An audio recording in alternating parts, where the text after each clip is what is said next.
As Qataris prepare to vote for the country's first ever legislative elections on October 2nd, let's take a look at how this greater freedom of political participation for Qataris compares to their neighbors in the Gulf. For laws to have effect in Qatar, they first go through the Shura Council, which functions like parliaments do in other countries. And after the October elections, the top advisory council will transform from one that simply had an advisory function to a body that can draft laws and have actual powers.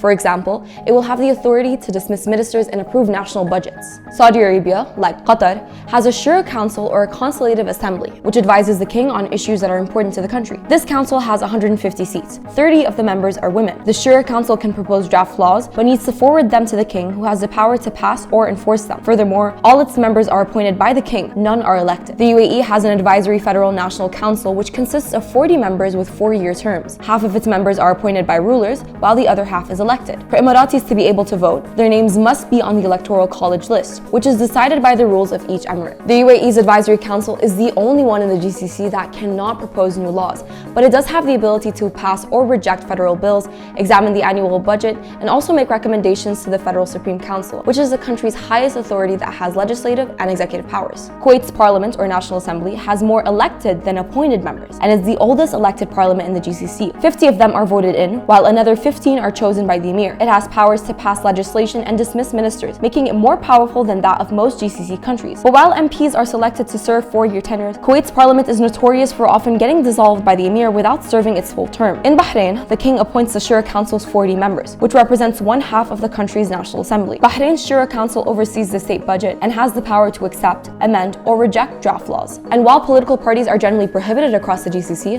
Bahrain and Kuwait are the exceptions. Oman, like Bahrain, has a Shura Council that makes up 1/2 of its parliament. Out of all the GCC countries, Oman's women were the first to gain the right to run in Shura Council elections in 1997. The council's members are elected, but their powers are slightly more limited compared to other GCC countries. They can only question ministers, but don't have the authority to dismiss them. The GCC's parliaments, or Shura Council, share some similarities, but most of them do not have legislative power or members that are freely elected by the people. Qatar's upcoming election is not just a turning point for Qataris, but for the region in general. It is a major step forward for public inclusion in the country's legislative process, ensuring greater civic participation and political freedom.